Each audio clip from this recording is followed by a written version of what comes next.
सीतापुर गांव में एक बहुत बड़ा भूतिया खेत था। वह खेत सरपंच जी का था। जो भी उस रास्ते से गुजरता उस खेत की चुड़ैल बच्ची उसे मार डालती थी। एक दिन हरिया उसी रास्ते से गुजर रहा था। हाँ, भूतिया खेत के रास्ते से। अरे भैया, झूठ मूठ का लोगों ने वहम फैला रखा है कि ये भूतिया खेत है। सरपंच जी भी बहुत अजीब हैं। मुझे तो कोई भूत ऊत नजर नहीं आ रही।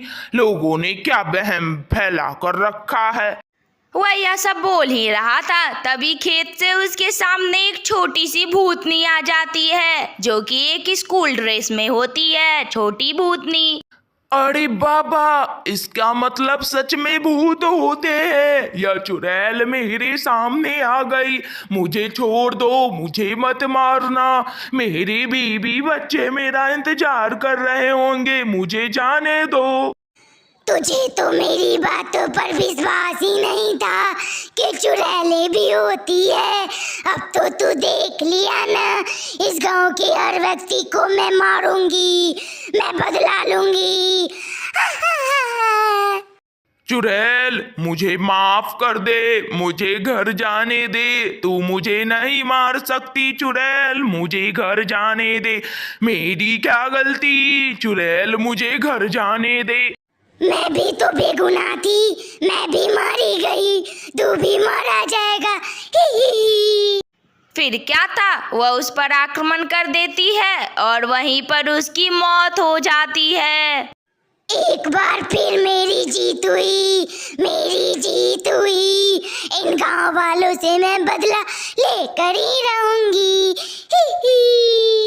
रवि और पूजा दोनों पास वाले गांव से इस गांव में रहने आए और यहीं खेती करने। वह इसी गांव के सरपंच जी के पास आते हैं, उनसे कुछ जमीन लेने, जहां वह खेती करके आराम से गुजारा कर सके और जीने लायक कुछ कमा सके। अरे भैया, इस गांव में आप लोगों का स्वागत है। बताइए, मैं क्या सेवा कर सकता हूँ आप लोगों की। मैं इस गांव का सरपंच जी हूँ। सरपंच जी, मेरे गांव में बाढ़ आ गई। हम लोगों का सारा घर, खेती वेती सब बर्बाद हो गया। इसीलिए आप मुझे इस गांव में एक अच्छा सा घर दिलवा दीजिए और एक अच्छी सी कम कीमत पर जमीन दिलवा दीजिए, जहां पे मैं खेती करके कुछ उपजा सकूं, जिससे अपना और अपनी पत्नी का पेट तो भर सकूं। ठीक है, मैं तुम्हें कम कीमत पर एक खेत देता हूँ जो कि गांव से बाहर है। उस खेत पर तुम अच्छी पैदावार कर सकते हो। ठीक है, आपका बहुत उपकार। फिर क्या था, रवि और पूजा को उसी गांव में एक अच्छा सा छोटा सा घर मिल जाता है और दोनों रहने लगते हैं। पूजा, मैं खेत पर जा रहा हूँ, देख भी लूंगा कि कैसा खेत है और कुछ काम भी कर लूंगा। अब तो खेती बेती करनी होगी, तभी तो खा पाऊंगा कुछ। हाँ जी, तब तक मैं घर का भी सारा काम कर लूंगी। तब तक आप जाइए, खेत पर से आइए। फिर क्या था, रवि खेत के लिए निकल जाता है। वहां पहुंचकर वह खेत को देखने लगता है, पर ये क्या, ऐसा ही अब रोज होने लगा था। रवि दूसरे गांव का था, इसलिए चुड़ैल उसे मार नहीं पाती थी, पर उसके साथ रोज कुछ न कुछ अनहोनी घटना होने लगी। कभी उसका कुदाल टूट जाता तो कभी उसे चोट लग जाती। इस खेत में जरूर कुछ गड़बड़ है। इतने दिन हो गए, लेकिन मेरे साथ कुछ न कुछ घटना हो ही रही है। कभी मुझे चोट लग जाती है तो कभी कुछ न कुछ। अब मुझे पूजा को सारी बात बतानी ही होगी। रवि घर आता है और जितने इतने दिन में उसके साथ घटना घटी है वह सारी बातें पूजा को बताता है। अरे, मुझे लगता है कि वह खेत शराबित है, इसलिए हमें इतनी कम कीमत पे मिला है। मैं एक घंटी वाले बाबा को जानती हूँ, चलिए हम लोग वहीं चलते हैं। वह पहाड़ी के पीछे रहते हैं, वह कोई ना कोई उपाय जरूर बता देंगे। फिर क्या था, रवि और पूजा दोनों पहाड़ी वाले बाबा के पास आते हैं। बाबा जी हम लोग बहुत परेशान हैं। मैंने एक नया खेत लिया हूँ सरपंच से। अब उस खेत में मैं जब भी जाता मेरे साथ कुछ न कुछ घटित हो जाता। कभी मेरी कुदाल टूट जाती, कभी मैं गिर पड़ता, कभी मुझे चोट लगती और मुझे कुछ वहाँ ठीक भी नहीं लग रहा। आप अपनी तंत्र विद्या से पता करिए कि आखिर माजरा क्या है।